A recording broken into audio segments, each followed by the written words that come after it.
Commander Vethal had written war reports for 31 years. He had assessed 42 species across 9 star systems. He had watched empires rise and collapse from the cold comfort of his command chair. His reports were clean, precise, and always correct. The Concord trusted his judgment more than they trusted their own generals. So when the Galactic Concord sent him to observe the humans, Vethal was not worried. He was, if anything, mildly bored. Humans had only had faster-than-light travel for about 40 years. They had 3 active colonies outside their home system. Their ships were small and loud and burned fuel in ways that made Concord engineers quietly embarrassed on their behalf. On paper, they were a young species, energetic, expanding, and completely unaware of how small they truly were in a very large and dangerous galaxy. Vethal's mission was simple. Watch them. Assess their military strength. Write a report. Recommend whether the Concord should invite them to the table or simply make sure they never became a problem. He expected to be done in 2 weeks. He parked his cloaked observation ship above a human military installation on a planet called Earth, in a region the humans called the American Southwest. It was a dry, dusty place, with a big sky and pale yellow land that stretched for miles. Vethal settled into his observation chair, activated his long-range visual sensors, and watched. The first thing he noticed was the noise. Concord military bases were quiet and orderly. Soldiers moved in neat formations. Everything had a place. Everything had a time. Efficiency was sacred. But this human base was loud. There was music playing from somewhere. Not formal music, chaotic music, with heavy repeated sounds that one of Vethal's crew members described as rhythmically aggressive. 2 soldiers near a vehicle were laughing so hard that one of them had to lean against the wall to stay standing.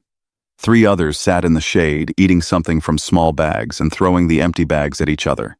Vethal turned to his second-in-command, Sub-Commander Zealith. "Is there a celebration happening?" he asked. Zealith checked her scanner. "No, sir. This appears to be a standard Tuesday." Vethal looked back at the screen. A soldier had just drawn a face on the side of a large explosive device. Not a threatening face, a smiling face, with small dots for eyes. Another soldier saw it, and pointed, and laughed. Vethal wrote his first field note. Subject species appears to suffer from a collective behavioral disorder. Recommend further observation before any formal engagement decision. He kept watching. The afternoon brought a training drill. This was more promising. The soldiers lined up, received instructions from a large, loud human who appeared to be in charge, a sergeant, according to Vethal's translation software, and began a series of physical exercises. They ran. They climbed things. They crawled through mud. Vethal leaned forward slightly, because this at least looked like military activity. Then the weapons portion began. One soldier picked up his rifle, looked through the scope, and the scope immediately fell off. It had been attached, Vethal realized with some disbelief, using a gray adhesive strip the humans called duct tape. The soldier caught the scope before it hit the ground, looked at it for a moment, shrugged, pressed it back onto the rifle, wrapped more tape around it, and raised the weapon again. He fired. He hit the target, perfectly. Center mass, from 250 meters away, with a scope held on by tape. Vethal stared at his screen. He wrote, "Unclear if this was skill or an accident. We'll observe further." The next day brought the discovery that this was a regular garrison unit, basic soldiers, assigned to a low-priority base. Zealith suggested that perhaps the elite forces would be more in line with expected military behavior. Vethal agreed. He redirected his sensors toward a special operations training facility 300 kilometers north. The elite forces were worse. Vethal spent 20 minutes watching a 12-man team of what were apparently the most highly trained soldiers on the base. 3 of them were napping on the grass in the sun. 2 were playing a card game. 1 was sitting alone under a tree reading a small, battered book with a cracked spine. Their squad leader was sitting on a crate, eating something wrapped in foil. The translation software identified it as a gas station burrito, which Vethal did not fully understand, and he was also reading a book. Nobody was training. Nobody seemed particularly alert. They looked, if Vethal had to describe them honestly, like a group of people waiting for a bus. Then one of Vethal's crew members accidentally triggered a test function on the sensor array, which sent out a brief electromagnetic pulse. It was harmless. It lasted half a second. Every single soldier on that field was on their feet in under 2 seconds. The card game was gone. The books were gone. The burrito was gone. All 12 men were in defensive positions, weapons ready, eyes scanning in disciplined arcs. Nobody spoke loudly. The squad leader was already moving his people into a perimeter pattern. The whole field went from sleepy and relaxed to combat-ready faster than Vethal had ever seen any unit move, including Concord Special Forces, with twice the training time. Then the pulse faded. Nothing followed it. The soldiers waited 30 more seconds, scanning. Then the squad leader made a quiet hand signal, and they all stood down. The card game came back out. Someone found the burrito. The man under the tree found his page. Vethal sat in his chair for a long time without writing anything. Zelith broke the silence first. "Should I flag this for the medical department, sir?" The behavioral inconsistency could indicate some kind of... "No," Vethal said. He was quiet for another moment. Then he wrote in his field notes, "The subject species is not disordered. They are resting. There is a difference. I did not initially understand the difference. I am beginning to understand it now." He spent the rest of the week watching. He watched morning formations where soldiers complained loudly about being awake and still ran their exercises without anyone giving up. He watched a weapons maintenance session where a soldier fixed 3 different broken pieces of equipment with what appeared to be creativity rather than proper tools, and every fix worked. He watched a night drill where a unit navigated total darkness across rough terrain without a single light, quiet as shadows, and then emerged on the other side laughing about something one of them had tripped over. He watched them argue with each other, loudly and freely, and then work together seamlessly 10 minutes later as if the argument had never happened. He watched them eat strange food, and play loud games, and sleep anywhere on floors, on vehicle hoods, against walls, and wake up ready to move with no visible transition period. At the end of the 2 weeks, Vethal looked at his notes. He had expected to write 3 pages. He had 40, and he had not yet reached a conclusion. He sent a message to the Concord requesting an extension. His final note for the first observation period read, "I have watched 42 species prepare for war. I know what readiness looks like. I know what danger looks like. I am not certain I have the correct words yet for what the humans look like, but I will find them. I think it is important that I do." He closed the file and looked out at the pale yellow desert below. Somewhere down there, a soldier was probably taping something back together, and it was probably going to work. The border skirmish at Kale, 7 was not supposed to last more than 30 minutes. That was the plan. A clean, quick show of force. 3 Concord patrol ships would move into the contested mining sector, broadcast a formal warning to the human colonial defense force stationed there, and the humans outnumbered, outgunned, and flying ships that looked like they had been assembled from spare parts, and stubbornness would back down. Everyone would go home. A report would be filed. The sector would be quietly noted as Concord territory, and the humans would learn an early and painless lesson about where their borders ended. Vethal had been ordered to observe from a distance. He settled into his chair with a cup of warm liquid and a fresh data pad. He expected to be writing his conclusion notes within the hour. 11 days later, he was still watching. He had stopped drinking warm liquid because his hands had developed a faint tremor from stress. He had also lost a noticeable amount of the fine ridge fur above his left eye, which his ship's doctor attributed to tension. The first thing that went wrong was the broadcast. The Concord patrol lead ship sent out the standard formal warning in 7 galactic languages, as protocol required. The human response came back in 40 seconds. It was in English, which the translation software handled easily. The human commander on the other end, a woman, calm and unhurried, said, "We appreciate the message. Could you hold for just a moment? We're in the middle of something." Vethal had read that back 3 times. The Concord patrol commander, who had never been asked to times hold times in his 40-year career, did not know how to respond. He waited. 12 seconds passed. The human came back on the line and said, pleasantly, Sorry about that. Now you were saying? Vethal had written in his notes. They asked us to hold. I do not know what to do with this information. Things escalated, as these things tend to do. The patrol ships moved in. The human defense forced 2 aging colonial cruisers, a converted freight carrier, and 4 ships so small they barely registered on the long-range scanners, moved to intercept. It should have ended quickly. The Concord ships had better weapons, better shields, and better everything, on paper. What the humans had was Lieutenant Carla Dominguez. Vethal would spend considerable time in his later reports trying to describe Dominguez in clinical terms. He would fail. The most accurate thing he ever managed to write about her was a small human with short hair and an expression that suggested she found the laws of physics to be more of a suggestion than a rule. Dominguez was piloting one of the converted freight carriers.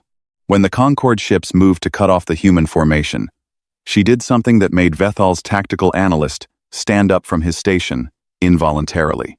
She flew her enormous, slow, completely unsuitable for combat freighter directly at the lead Concord ship, not in a collision course, but at an angle so aggressive and so unexpected that the Concord pilot flinched and broke formation to avoid her. Then she flipped the freighter, a ship that had no business flipping, and used its cargo bay door like a shield, while her engineering team, working in a cargo bay that was actively venting atmosphere, welded mining drills to the exterior and rerouted their power cells into what could only generously be called a weapons system. It should not have worked. Every calculation Vethal's team ran said it should not have worked. It worked. The Concord ground forces on Kale 7 had their own problems.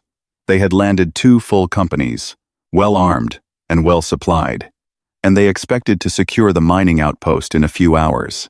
The human colonial defense forces on the ground numbered fewer than 80, a mixed group of actual soldiers and militia members, most of whom appeared to be off-duty mining workers who had grabbed weapons and shown up. They held for 3 days. They held by moving constantly, using the mine tunnels as roads, appearing in places they had no logical way of being, and communicating in a rapid, casual, almost incomprehensible way that Vethal's translation software kept flagging as possible encrypted shorthand, before he realized they were just talking very fast and using a lot of nicknames. On the 4th day, cut off from supplies and surrounded on 2 sides, the human ground forces did something Vethal had never documented in 42 species assessments. They started singing, loudly, together. A song that, when translated, was about a person who kept falling down, but kept getting back up, which Vethal noted was on the nose, even for a species as straightforward as humans. His ground commander filed an urgent report, suggesting possible psychological breakdown in the enemy unit. Vethal looked at the audio readings of the singing strong, steady, rhythmically consistent, and wrote back, "This is not a breakdown.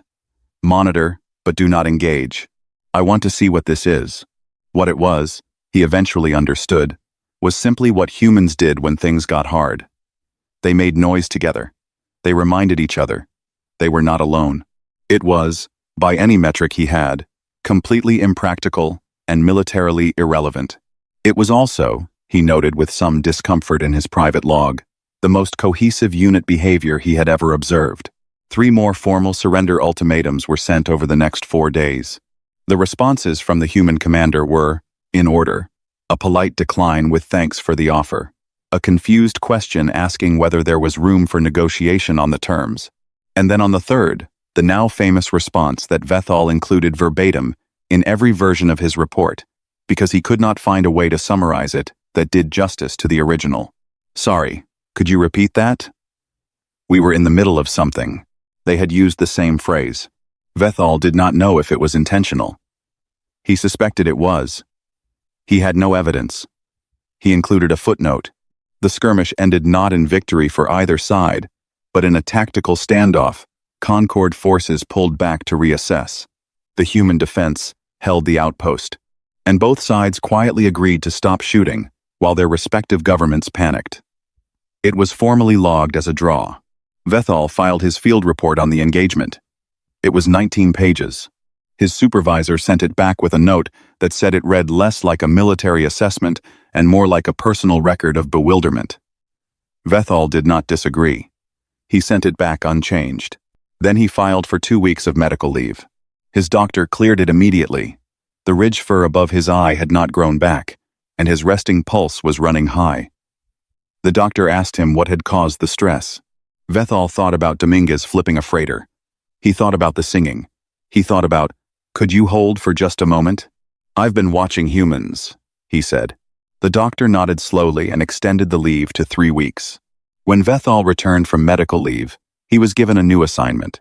The War Council of the Galactic Concord wanted a formal, structured analysis.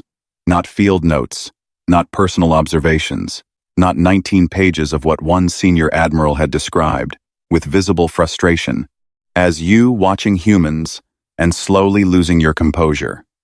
They wanted a proper document. Systematic. Professional. A side-by-side comparison of standard Concord military doctrine against observed human behavior. Rules of engagement, combat protocols, battlefield psychology, all of it, laid out clearly in a table that the council could read and use to make decisions. Vethal accepted the assignment, requested full access to 3 months of additional surveillance data from human military operations across 4 planets, and sat down to write the most organized document of his career. It was 53 pages long. There was not a single table in it. 3 members of the War Council had to take short breaks during the briefing. One of them stepped outside and stood in the corridor for 4 minutes before coming back. The section on combat retreat came first, because retreat was foundational. Every intelligent species that had ever survived long enough to reach the stars had learned the same basic lesson. When you are outflanked, when the enemy has cut off your position and your numbers are failing, you retreat. You preserve your forces. You fight again from a better position. It was not cowardice. It was the most rational decision a military mind could make. Vethal had 3 months of data. In that data, there were 11 separate engagements where human forces had been clearly and definitively outflanked. In 9 of those 11 engagements, the humans had not retreated. In 8 of the 9 they had won. Vethal spent a considerable number of words trying to explain this. He kept arriving at the same place. The humans, when outflanked, did not experience the situation the way any other species did. They did not calculate their losses and decide to preserve what remained. They looked at the fact that there were now enemies behind them as well as in front of them, and they appeared to decide that this meant they were now in a position to attack in more directions simultaneously. He wrote, "The human word for encirclement appears to be in practice, if not in translation, opportunity." The section on emotional neutrality was shorter but, in Vethal's private estimation, more disturbing.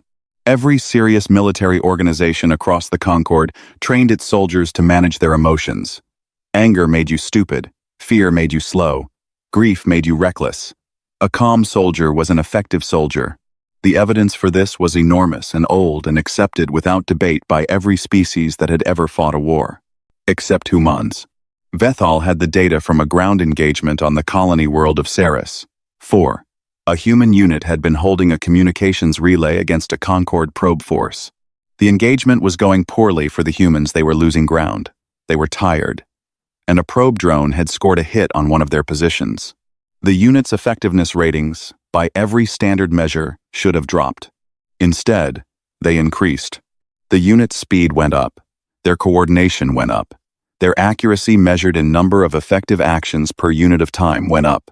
Vethal had gone back through the footage 4 times trying to find the explanation.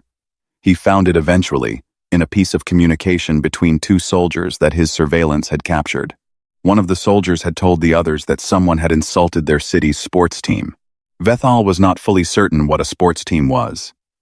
He understood it to be a group of humans who performed competitive physical activities for entertainment.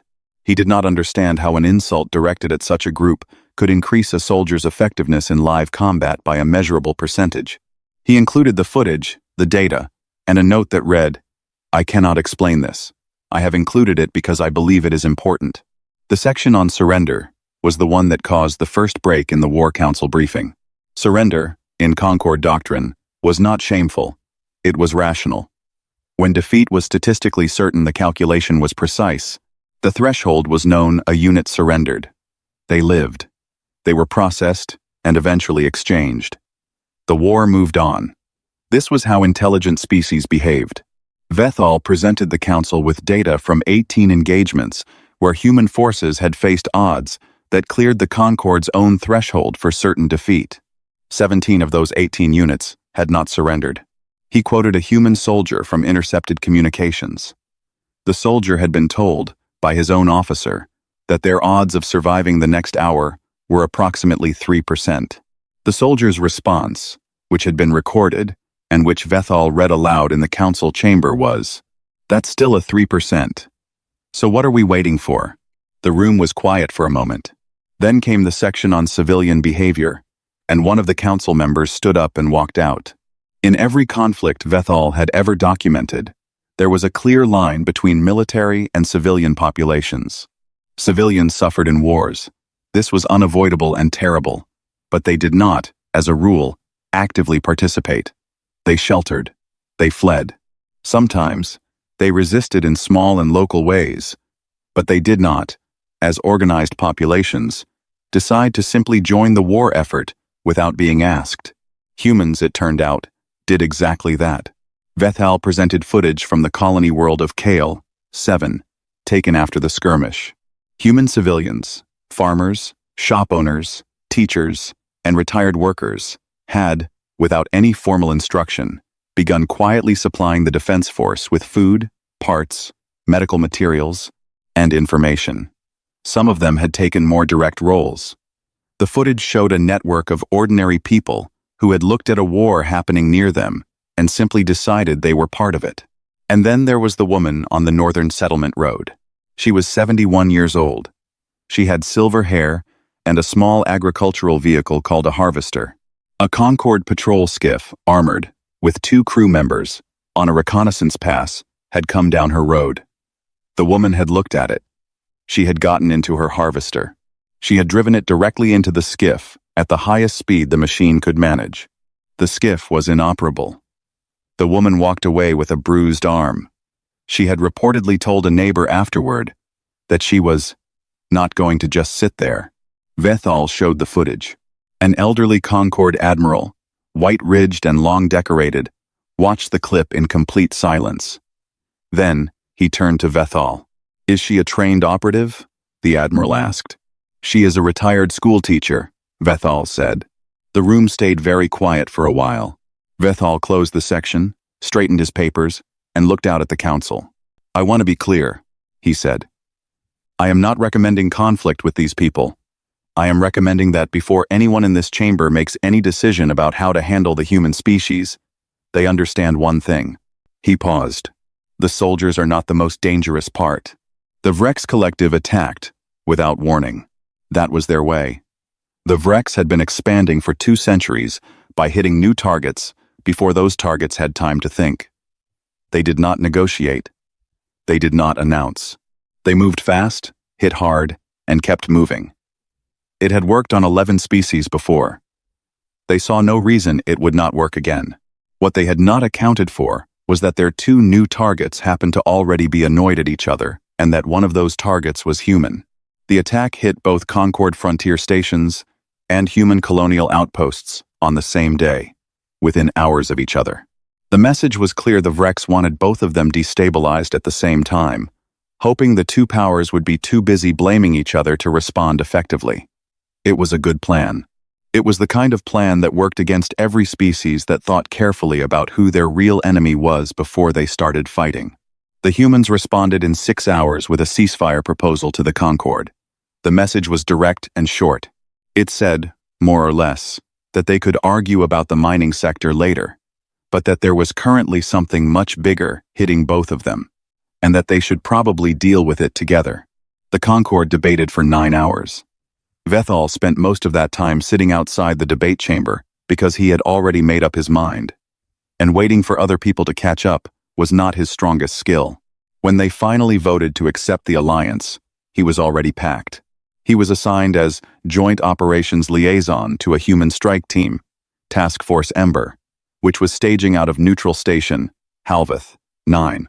The assignment came from a senior admiral who had seen Vethal's reports and decided that if anyone was going to work with humans effectively, it should be the person who had spent the most time studying them. Vethal understood the logic. He also suspected it was partly punishment for making 2 council members leave the briefing room. He arrived at Halveth, 9, and was met by Colonel James Park. Park was not a large man by human standards, from what Vethal had learned. He was average height, with short dark hair starting to go gray at the edges, and calm eyes that moved around the docking bay when Vethal came off the ramp, not nervously, just in the way of someone who was always quietly aware of his surroundings. He was in uniform, but the jacket was unbuttoned. He had a cup in his hand. He extended his other hand toward Vethal. Vethal had read about human handshakes. He took the hand and performed the gesture correctly. Park nodded, apparently satisfied. "Commander Vethal," Park said. "Welcome. You want some coffee?" Vethal had also read about coffee. He accepted a cup out of what he considered professional curiosity. He took one careful sip.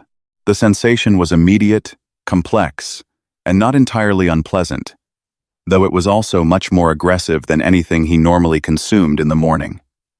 He looked at the cup. "What is this?" he asked. "Fuel," Park said simply, and walked him toward the briefing room. The plan Park laid out was not what Vethal expected. It was not a large, methodical assault. It was not a slow buildup of coordinated forces. It was 3 things happening at the same time, each dependent on the others, with a margin for error that Vethal's tactical background told him was uncomfortable at best. The first was a decoy signal, a Concorde ship broadcasting a fake command frequency to pull Vrex attention one direction. The second was a mining charge, repurposed by the human engineering team, converted into a shaped breach device that would open a specific section of the Vrex command ship's hull. The third was Private Torres. Vethal had looked at the plan notes, and then looked up at Colonel Park. "You want 1 soldier to voluntarily be captured," he said carefully. "Board the enemy command ship through a prisoner intake, and disable their communications array from the inside." "Torres volunteered," Park said. "Why would Torres volunteer?" Park thought about this for a moment. "Ask him." Torres was 24 years old, with a wide grin and a habit of talking with his hands. When Vethal found him in the equipment bay and asked why he had volunteered to be fake captured and sent alone into a Vrex command ship, Torres shrugged cheerfully. "Because I'm better at the sneaky stuff than anyone else here," he said. "And because if it works, I get to say I walked into a Vrex ship on purpose. That's a good story." Vethal looked at him for a moment. "And if it doesn't work?" Torres's grin didn't change. "Then I'm bad at my job and I deserve what I get, sir." It worked. Torres was brought aboard as a prisoner, gave the Vrex guard who searched him a calm, pleasant smile that the guard apparently found unsettling enough to rush through the process, found the communications array in 11 minutes, and had it dark in 14. The breach charge went off on the outer hull. The decoy signal pulled the escort ships out of position. Task Force Ember hit the command ship before it could coordinate a response. The battle lasted 2 hours and 18 minutes. The Vrex command ship was disabled. The attack on both Concorde and human space collapsed without central coordination. Vethal had spent most of those 2 hours and 18 minutes at a secondary tactical station, watching humans fight in person for the first time, rather than through surveillance footage. It was different, seeing it from inside. The controlled chaos of it. The way they talked to each other, short, fast. Almost a private language built over years of working together. The way they made decisions in seconds, that Vethal's training told him should take minutes. During a lull, while the Vrex ship drifted and Park's people secured the breach point, Vethal sat down next to the colonel. He had been carrying a question for months. Since the garrison base, since the duct-taped scope, since the grandmother and the harvester, he had found many clinical answers in his data. He had not found a real one. "Why do you fight the way you do?" he asked. "Why the risk? Always the unnecessary, avoidable, dangerous risk?" Park was quiet for a moment. Not like he was avoiding the question, more like he was finding the right words. "Because the people behind us are worth the risk," he said. He said it simply. Not like a speech, like it was just the obvious answer to an obvious question. Vethal did not write that down. He didn't need to. It stayed with him the way things stay, that answer a question you didn't know you'd been asking. After the battle, the human crew gathered on the flight deck. It was a small, quiet ceremony. Those who had been lost were named. There was silence. There were a few words spoken by Park. No announcements, no ceremony music. Just people, standing together, naming what they had lost, and not pretending it was small. Several Concorde crew members had drifted to the observation window without being asked. Vethal stood among them. He did not fully understand the ritual, but he understood the shape of it. He understood what it meant to stop, in the middle of everything, and say, "We remember." Later, alone in his bunk, he stared at the ceiling of Halveth, 9. He thought about Torres walking into a Vrex ship with a grin, because it was a good story. He thought about Dominguez flipping a freighter. He thought about 80 people singing in a mine tunnel when they were surrounded and tired and should have been afraid. He thought about what Park had said. He picked up his data pad. He opened a new document. At the top he wrote, "I have been approaching this wrong." He would explain what he meant in the final report. The Grand Assembly of the Galactic Concorde met in full session only 7 times in a standard year. The chamber was enormous, a wide, tiered hall cut from pale stone, with seats for 300 of the most powerful military and political figures across 14 member species. The acoustics were perfect. The lighting was formal. Everything about the room was designed to communicate that what happened here was serious, considered, and permanent. Vethal stood at the central platform with 240 pages of printed report under his arm and looked out at the gathered assembly. He had rehearsed this. He had written and rewritten the opening 3 times. He had practiced in his quarters the night before. He had gone over the structure, the flow, the careful build of evidence and conclusion. He was a professional. He had done this 31 times. He knew how to deliver a report. He put his papers down on the podium. He looked at the assembly. "I was sent to assess the human species," he said, "to determine whether they were a threat or a resource, or a problem to be contained. I am here to give you my conclusion." He paused. "Do not go to war with humans." The room was quiet. "I say this not from fear," Vethal continued. "I say it from something that took me considerably longer to arrive at. I say it from respect." He walked them through everything. He started from the beginning, the garrison base in the desert, the soldier with the duct-taped scope. He kept that detail in deliberately, because it mattered. It was the first moment he had seen something he could not fit into his existing understanding.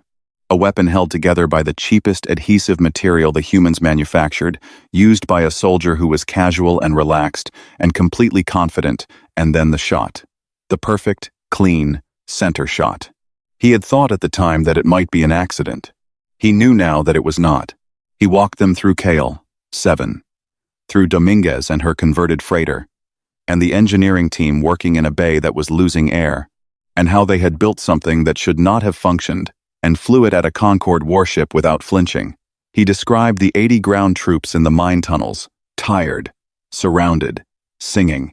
He described the surrender ultimatums they had refused, and the response that had come back on the 3rd one, which he read aloud in the chamber. "Sorry, could you repeat that?" We were in the middle of something. There was a small sound from somewhere in the upper tiers, something close to a suppressed laugh. Vethal did not comment on it. He walked them through the rules of engagement analysis, the encirclement that became an attack, the anger that became precision, the 3% chance that one soldier had decided was enough. He showed the footage of the grandmother and the farm harvester. He watched the assembly watch it.